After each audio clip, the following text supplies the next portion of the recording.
half of the books I'm like, yeah, those are like normal reading things, and the other half I'm ashamed to talk about.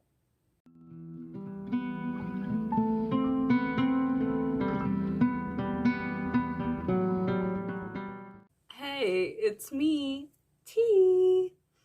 I am back again for another video. Today we are going to do my October wrap up. So, let's talk about October for a little bit here. I'll put a timestamp here if you want to jump ahead to the book portion. I'm just going to talk about my life a little bit. So, October was very busy and it kind of flew by. I started October trying to do like a skincare routine and I kind of kept up with it. And then we couldn't get our ADHD meds and we had uncontrolled ADHD for the past week and it fell apart. It fell apart. But it's fine. We're just here. Live, laugh, loving as best as we can. I also am starting to get, a bit of that seasonal slowdown depression and trying to counteract that by when I have energy, deep cleaning things, which is kind of helping. Like, it is really nice to look at something and be like, it's so clean and it's so nice, clean space can help with a better mindset. So, it's a work in progress, but it's just been a crazy month. And one of the projects I worked on this month was my reading blog for the Song of Achilles, which if you haven't seen, I'll leave a card up for that. But that was such a project. I wanted to record my whole kind of reaction for it. So I had like probably 9 hours of footage at least that I was cycling through on my phone and updating as I go. And yes, it took up a lot of my time and I am very happy I am done with that reading blog because wow, that was a project. But I am really proud of it. So if you haven't seen it, go check it out. Of course, it's going to include spoilers for the Song of Achilles and all that. Another thing I started doing this month is I started marking my books, like marking like little nice quotes in there, because I found I use reading a lot to kind of reflect on my life and kind of help learn from them. I mean, it doesn't apply to all books, as you will see, but I've started marking some kind of quotes that touched my soul, or whatever you want to call it. Transitioning into talking about the books. This month I read 4 books. Half of the books I'm like, yeah, those are like normal reading things, and the other half I'm ashamed to talk about. But we'll get there. We'll get there. I just won't say the names of all of them until, we're talking about them. I also started getting kind of hyper fixated on reading time and kind of figuring out my reading pace just because it's really interesting to me. So I was using this app called Read More, and it has like a reading tracker, so you can start it while you read, then stop or pause it or whatever, and keep track of how long it takes you to finish a book. It calculates like kind of how long it takes you per page of the book, which I found fascinating. I read like 2 hard copy books and 2 digital books. The digital books I don't have that information on.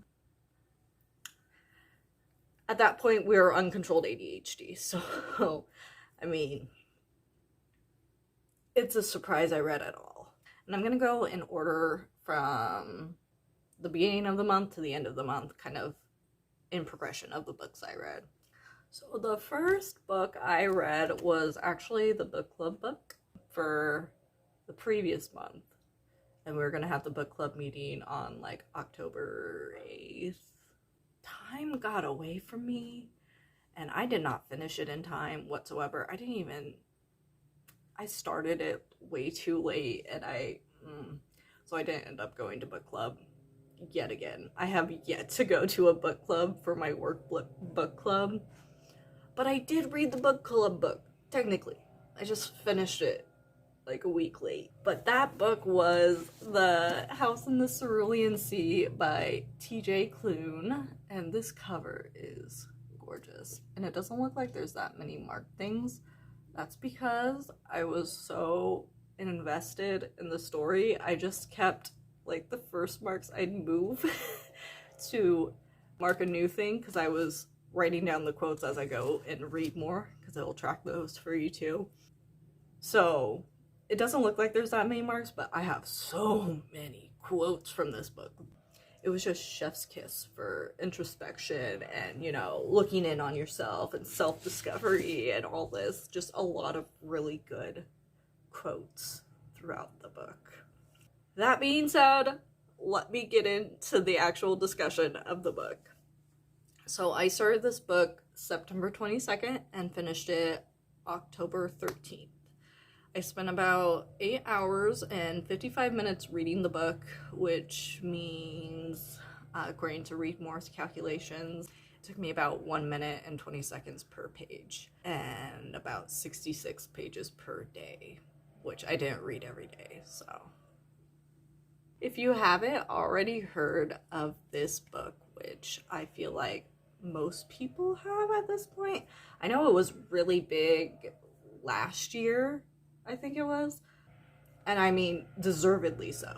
But brief description, basically we're following this caseworker who oversees orphanages for magic / mystical youth, like griffins, gnomes, werewolves, shifters, so on and so forth, like magical beings. And he is tasked one day with a highly classified assignment where he has to go evaluate this orphanage, which from all outside perspective, everyone looks at and fears. Since it's highly classified, not a whole lot of people know about it, aside from like the island surrounding it that it's a part of, and the extremely upper management that oversees and makes sure it stays classified. And a very heartwarming tale of kind of finding where you belong and looking beyond, you know, exterior presentation and, you know, really learning about people, who they are on the inside, which kind of feeds into the general mood / themes of the book. So this book is very, well, I don't want to say emotional. Like, you get very emotionally attached, and it did make me cry. Anything that makes me cry, I'm more likely to be all like, yes, this is emotional, just because I cried. But you do get very emotionally attached to the characters. They're very lovable, very sweet. It's also very hopeful and just a wholesome story. Very bright outlook on the future and feeding positive energy into it and looking towards change. There's also, of course, the overall kind of theme throughout the book of, you know, don't judge a book by its cover. There's more that meets the eye. Themes along those lines. And then also kind of chosen family. Like, you don't have to be blood related to someone to see them as your family. Obviously, it's about an orphanage, so, you know, like adoptive families, so on and so forth. It is a medium-paced book. I really enjoyed the pacing of it. Very nice, easy flow. It was one of those books, it's not like you couldn't put it down and stop reading, but it was still very engaging enough where you'd be like, okay, I'm gonna put it down for the day, but then you'd be like, oh, I want to pick it back up and keep reading and see what happens. While I read it, I felt like I was like sitting on a cloud, just reading, just so much peace, so wholesome. My heart just felt so full and so content. I just loved this book. I loved the characters. I love the whole themes. I love the story. I cannot express how much I love this book, and I definitely see why it ended up on so many people's best of 2021 last year. At least I think it was last year. It was big. Correct me if I'm wrong. Would I keep? Because obviously I have it right here in my hand. No library stamp or anything on it. Yes, I feel like that's fairly clear. I adore this book, and yes, I'm going to keep it. I actually bought it when I heard it was the book club book because I had heard so many good things about it. I just put all my eggs in one basket and really thought, you know, like, this is going to be a great book and I'm going to buy it because I'm going to want to keep it. And I was right. And I'm happy with my decision. I finished it October 13th. It's November 3rd today. So I've had some time to reflect, and my thoughts really haven't changed that much. I look back on the book. I love the characters. I love the plot. I love the story. I don't have any real flaws that I can point out. I just love the chosen family aspect of it. Like, it's just so wholesome and so well done. All these people coming from different backgrounds and kind of traumatic situations coming together and just supporting each other, and it's just so beautifully done. The only thing I can think to say is I just wish I had more time. When a book is so good and you love the characters so much and you just look back and say, I just wish I had more time with them. One more story, one more little adventure, just one more thing, please. I just want more time with them. I would recommend it to, I can't think of like a person that I'd look at and be all like, you won't like this book. I mean, I guess maybe if you're not into reading in general, but if you're into reading, you like fantasy, if you're really looking for like a feel-good read, this is it. Just a lovely experience, and I really needed it. Another nice thing is that this book has really good LGBTQ representation. So if you're looking to kind of branch out and looking for books that do have more of that representation, this is a good book for that as well. Trigger warnings for this book. There are some mentionings of child abuse, and then I kind of use Storygraph to help me frame, you know, certain aspects of the topics I talk about. It describes xenophobia, which, you know, is fear of people from different countries. These people aren't necessarily from different countries, but there's no word to describe discrimination against magical people for being magically gifted. So I guess that is kind of the best way to describe it. So if any of that interested you, I will leave an Amazon link for this book in the description. Like I always say, I recommend supporting a local bookstore, seeing if they have it first. I know not everyone is able to, or maybe you're not able to drive, maybe you're just having a hard time getting out of the house. I get ya, I feel ya. I'll have the Amazon link in the description for you guys. The next book I read, I've already talked about it in this video, The Song of Achilles by Madeline Miller. I have it right here, this cursed thing. I did a whole reading vlog on this, so I'm gonna try and keep this kind of brief, but I still want to do a thorough cover of it for my people who maybe haven't heard of it or read it, because the reading vlog has full of spoilers. I mean, it's a reading vlog. I started it October 13th. I finished it October 27th. I spent about, and this is a rough estimate because I was basing it off of how long I filmed, and I kind of did some like math to subtract out, you know, my bits of talking, because sometimes I got on a tangent, which is that surprising to anyone? No, it's not. So I spent about 8 hours and 31 minutes reading. Time it took me to finish a page was about 1 minute and 22 seconds, which is slightly, just ever so slightly, longer than The House in the Cerulean Sea. If I had to attribute that to anything, I'd say filming while reading slows me down a bit, because obviously I take breaks to talk about it, and you know, I had to keep look up and making sure it was filming, because sometimes it did cut out. Also, this book is very emotional. If I'm bawling my eyes out, I'm gonna be reading slower. Like, that's just how it is. It's harder to see. I'm emotional. I'm not really taking anything in, so sometimes I have to reread something. So that's gonna slow me down. On average, I read about 25 pages per day, which, again, I didn't read every day, so. So, a brief description of this book. I feel like the first 2 books I read this month are like very heavily known in the BookTube book talk community.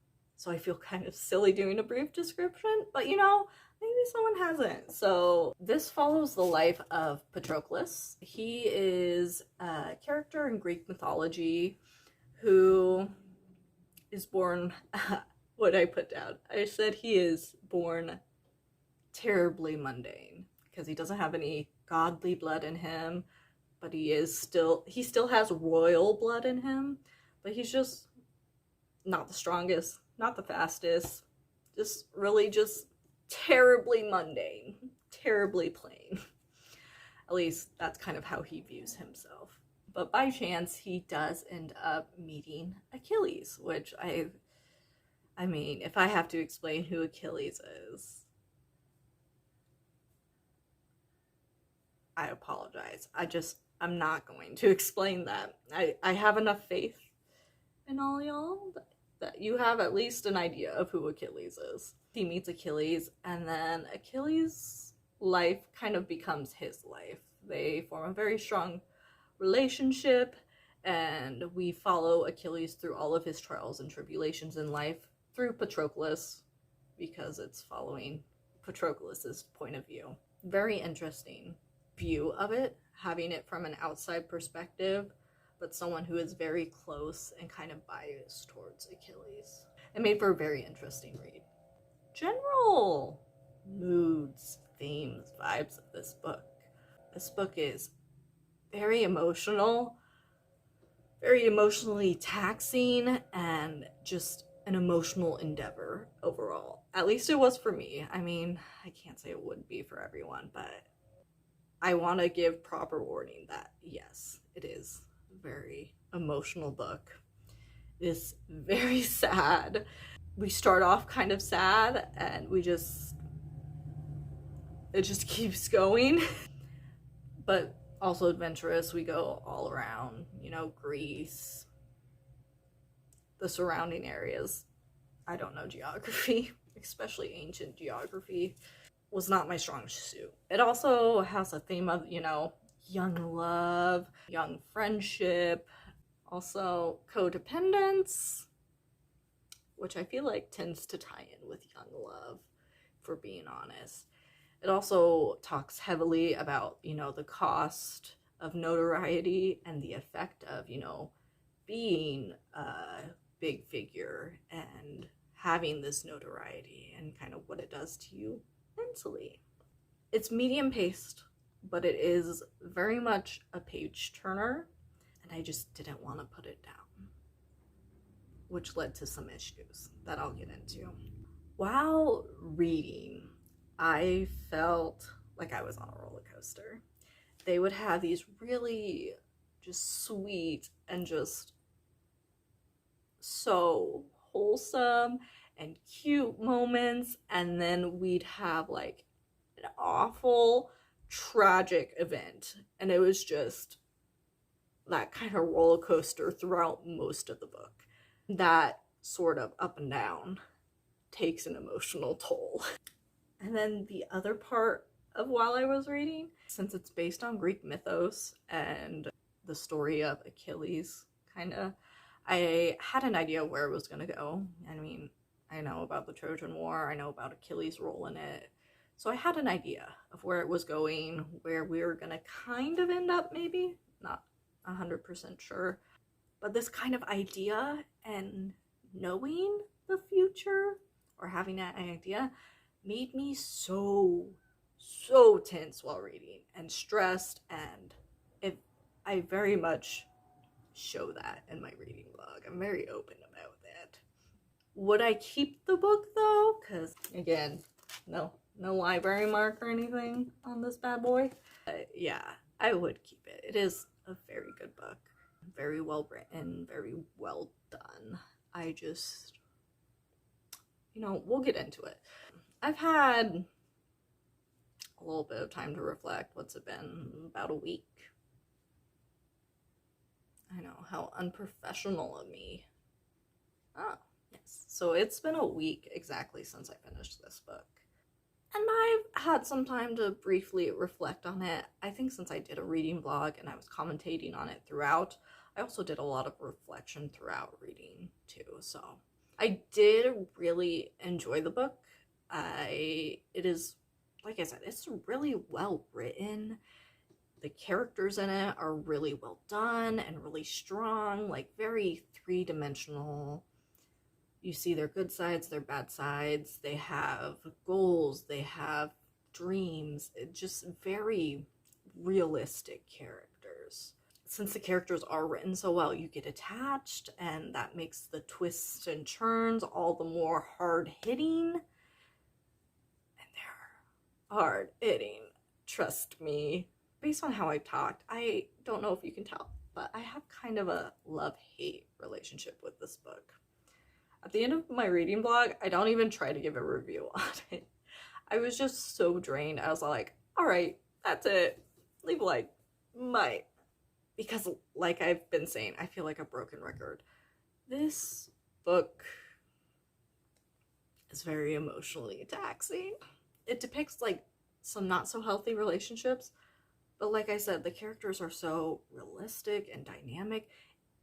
Those unhealthy, unsavory kind of relationship aspects kind of add to the realness and overall like just immersiveness of it. I mean, we're all a little toxic. Like, let's be real. This shouldn't be to this point, I will say. I do admire that Madeline Miller stuck so unapologetically close to Greek mythos and kind of its general cadence and themes and ideas, and very close to the time period it's set in.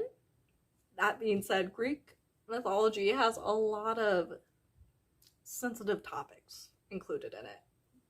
Very problematic gods and actions from the gods. And some of those will make you uncomfortable and also maybe trigger you a little bit and put you in not a good mindset. But since it's so well written and you're so invested, I couldn't put it down. And sometimes I went a little too hard and it didn't put me in the best spot mentally because of that, which is on me, not the writer. I don't think these issues make it any less of a good book. Like I said, it's still so well done. If someone told me this is a true account of the Trojan War, aside from the gods portion and their hand in it part, I'd be like, yeah, I believe that. That sounds historical. I just think it needs approached cautiously, and you should be aware of what you're getting into before you get into it. I very specifically said in the video that I didn't know much about the book. I just knew it was kind of sad. I said it's a sad gay book, which, in summary, yes, that is one way to summarize it. But I should have delved in a little further and prepared myself for it, which kind of goes into my recommendation. First off, if you're going to read this book, make sure you are in a good enough mental place to go on the emotional roller coaster. Also, kind of reflect in on yourself, see if you know your limits, because I kind of know my limits, but also sometimes I don't really stop at my limits, so I just keep pushing which, like I said, in a book like this can lead to, you know, some not so fun aftermath. Definitely know your limits and know when to just take a pause on the book. Very important when reading. I'd recommend it too, like one that's really popular right now, Lore Olympus. You'd probably like that. I know Lore Olympus covers some more darker topics as well, so I feel like the audience would translate fairly well over to this. It just wouldn't be in a graphic novel format, it'd be in all text. Throughout reading, a book I just couldn't stop thinking of when I read this was Romeo and Juliet. Throughout the book, it made me think of Romeo and Juliet. So if you like that play by Shakespeare and are looking for something modern that isn't just a retelling of Romeo and Juliet, I think this book would be up your alley, and you should definitely give it a shot. But yeah, that's what I'd recommend it too. Again, first and foremost, make sure you are in a good spot to digest the book, because it is a lot. Now I'm going to get into my trigger warnings, which there are a lot for this book. I don't even know if I can really touch on how frequently they appear. I just know they'll pop up just randomly. They'll just come up kind of sometimes out of nowhere, sometimes you see it coming. SA is mentioned, war, of course, violence, death/murder. There are underage characters engaging in sexual activities, which can be very uncomfortable to read. There's talks of, you know, slavery, misogyny, there's religious sacrifices, mostly animal sacrifices, but, you know, sometimes that's hard to read. I do not blame you. There's homophobia, there's suicidal thoughts, there's some manipulation and coercion, there's parental abuse. They show some physical, some verbal, and very much so emotional parental abuse. It also depicts toxic relationships and has sexual content in it. I tried to think of everything, and I think that's a good list of kind of all the trigger warnings, uncomfortable topics that the book kind of talks about. So if those are triggering for you and you have a really hard time getting through those and reading about them, then I would recommend skimming past this book and finding a different kind of Greek mythology based book to read, because this ain't it for you, trust me. So now we get into like the books I'm not so proud of. I have Kindle Unlimited and I love it. It's fantastic, but I kind of broke it. There's a certain, like, I'd call it a subgenre of books. I call it monster romance, but it just won't stop recommending me that. Because of one book I read, yeah, it's just broke, and I get these random things. Like with these two, it was the title that I'm like, you can't give me a book titled that and expect me not to read it. Hello? So the first book I read that Kindle Unlimited placed upon my eyeballs was That Time I Got Drunk and Saved a Demon by Kimberly Lemming. I started this book October 30th. I finished it on Halloween. Very quick read. Brief description. Basically, this book is about our main character, whose name's Cinnamon. Yes, our main character is named Cinnamon. She drunkenly saves a demon who the goddess her and her town worships. She protects them from demons and chooses people to fight against them. So, you know, enemies. Very clearly her enemy she drunkenly saves. This wacky scenario leads to Cinnamon kind of having the wool removed from her eyes about her beliefs and how she lives, and sparks them going on an adventurous quest, you know, to set the wrongs right with her new demon companion. This book is very lighthearted. It's very funny. I laughed so much while reading this book. Very few books have made me laugh out loud so much throughout it. It's so funny. It's very adventurous. I mean, we're going on a daring quest.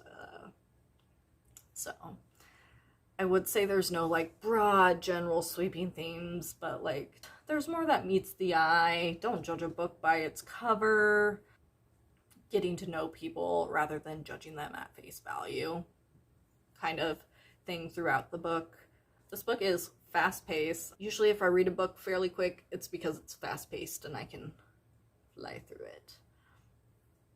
While reading, I felt so amused and just humored, and this book, like I said, it was just so funny. I was very surprised when I was reading this book. The plot, the world, just all the small details seem to be fairly well thought out throughout the book, and it was just very interesting because I just wasn't expecting that level of attention to detail going into the book. Cheesy, yes, but just delightful, light, and surprisingly good read. Would I keep / buy it? So, like I said, I have Kindle Unlimited. I got it through Kindle Unlimited, but I think there's a paper copy of it. When I was going through Storygraph to add it into my reads, it initially brought up a paperback. I'm not gonna lie, I kind of want the paperback. I love having hard copy books. We know this. We're a collector. I love this book. It was just so fun. Let me get into how I feel now. I mean, it's only been like 3 days since I finished it. After the Song of Achilles, I was very deflated. And this book was the perfect, light, pick-me-up, funny, easy read that I needed. Just really brought my mood back up from the Song of Achilles. The mythology, the characters in it were just all right up my alley. It did have a lot of, you know, the adventure, fantasy, romance cliches, but it's also at the same time very much gave the vibe that it didn't take itself too seriously. Like, its main character's name is Cinnamon. You know when authors write in all caps instead of saying like what they said and be all like they shouted? This author wrote in all caps, and you know, some small writing choices like that I'm not the biggest fan of, but like I'm still just surprised at how much I like the book. The fact that it didn't take itself too seriously, I think, is what really sold the book and made it so funny and so enjoyable to read. So who would I recommend it to? I would recommend this book to people who like a little, you know, monster romance. Since I guess that's what I'm into, according to Kindle Unlimited. Or fantasy lovers who are kind of wanting to dip their toes into romance, but not quite sure, you know, where to start. I feel like a lot of fantasy books have a little bit of that romance aspect, but there aren't a lot of fantasy... Okay, I take that back. At least I didn't read a lot of fantasy romance books. So I feel like it's a good kind of way to dip your toe into the romance genre while staying in the safety of fantasy. Like I said, it's a really fun read. I also hadn't really read any funny books, so it was a nice dip into that too, while staying in my safe realm of fantasy, demons, witches, all that stuff. Another group of people I'd recommend this to is all my Wattpad werewolf readers. Read this. It'll make you feel nostalgic, but it's actually fairly well done and edited, and I think there was like one little mistake I found in it.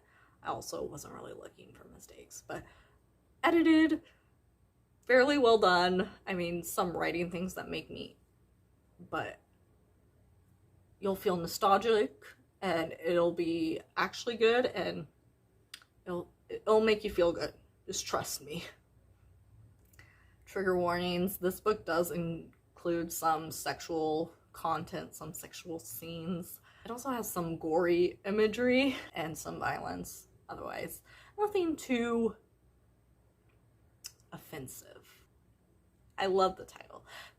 The title is what really pulled me in. Amazing title. Anyways, that is That Time I Got Drunk and Saved a Demon. As always, I usually recommend that you support your local bookstore. I don't think your local bookstore is going to have this one, so I'm going to leave the Amazon link in the description for it. I'm assuming it was published through like the Kindle, how you can publish books on Kindle for free. I'm assuming that's how it was done. Smaller author, go support her. Very well done, very fun book. I think she has a second book in the same world. I'm not sure if it'll have the same characters, but I'll definitely probably read it because this was a lot of fun. This is peak shame. The last book I read this month was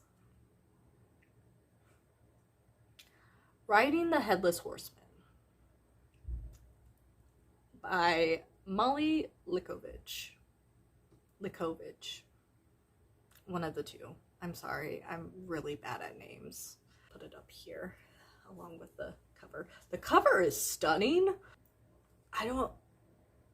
A book with this title and the cover,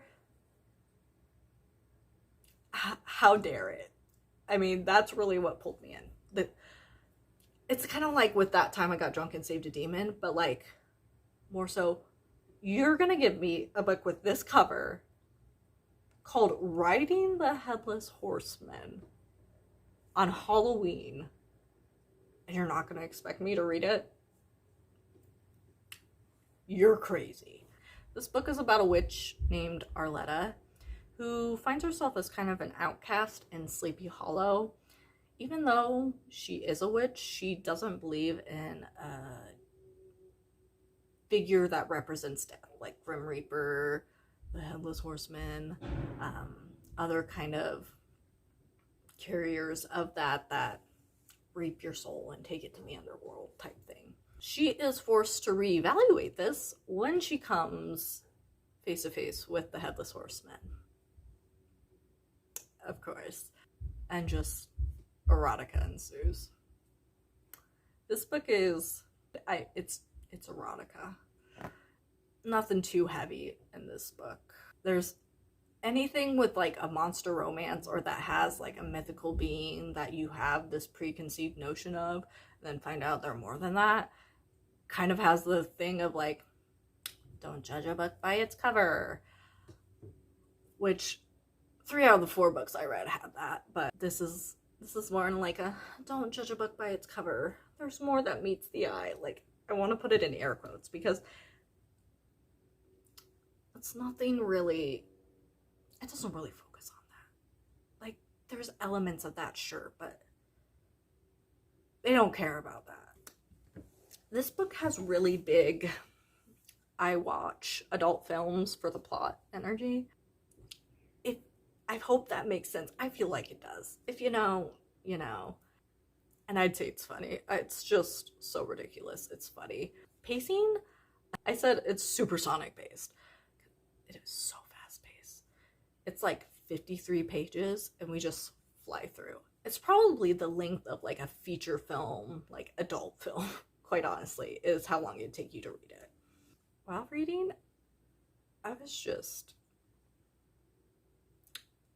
amused. I was humored. I was kind of horrified. It's just so ridiculous. I feel like that's the thought through most of it. Just, this is so ridiculous. It's kind of what I expected That Time I Got Drunk and Saved a Demon, but somehow delivered that way more, like to the extreme. Now, this is another book that I got through Kindle Unlimited, so technically I own like a digital copy of it. Would I keep it / I think there's also hard copies of it. Would I keep / buy it? No. Will it probably sit in my Kindle library? Yeah. I mean, if I need to clear up space, I'm not sure. I'm kind of new to the Kindle Unlimited, but if I need to clear up space in the future, it's definitely going to be one of the first to go out. But no, I do not feel the need to hold on to this book. Not much time has passed, and I haven't had much time to reflect. But I don't need much time to reflect on this book. I am ashamed and kind of proud that I read this book. Proud because, I mean, I'm a person that loves experiences and gathering them and being able to be like, hey, I did this. Now I can say, hey, I read a book called Riding the Headless Horseman. That's hilarious. The title is just so funny to me because it's so outrageous. Maybe it's just me, but I'm sorry. That's just so funny to me. But also shame because what the fuck? I really am out here outing myself with monster romance. I'll put a screen recording on the screen of my Kindle Unlimited recommendations. Just really out here outing myself. Nothing normal. I'll never get any normal recommendations on Kindle Unlimited at this point. I already had one nail in the coffin, and then I really hammered it in by reading these last two books. It'll never be the same. Never. This book is just about the erotica. It tries to throw in a bit of, like plot, and a bit of romance. Its main focus is the erotica portion of it. Due to the nature, though, the erotica portion is so outlandish that it's funny and very hard to take seriously. I think that's where it went wrong. No, there's a lot of places it went wrong. I take that back, actually. I can't. Who would I recommend this book to? I don't really recommend it. I don't think you're missing out if you haven't read this book. If you want to like collect experiences like I do and want to say you've read a book called Riding the Headless Horseman, have at it. If you want like a short, quick erotica around spooky time, get in the mood, have at it. Otherwise, you're not really missing out. Trigger warnings, it's erotica, it has sexual content, and kidnapping. If you, for some reason, want to read it, I'll have an Amazon link for it in the description. This one, I am like 100% certain it is not in your local bookstore. Again, it is a small author though, so if you want to support that, I'll give you the link.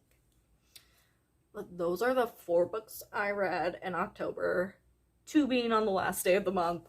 And I am excited for November. It is my birthday month. It's Thanksgiving. It's the start of like, kind of like the holiday rush.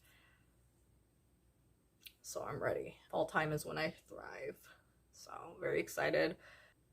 Very interested to see, what books this month brings. Because I surely didn't intend on reading at least half of the books I read this month.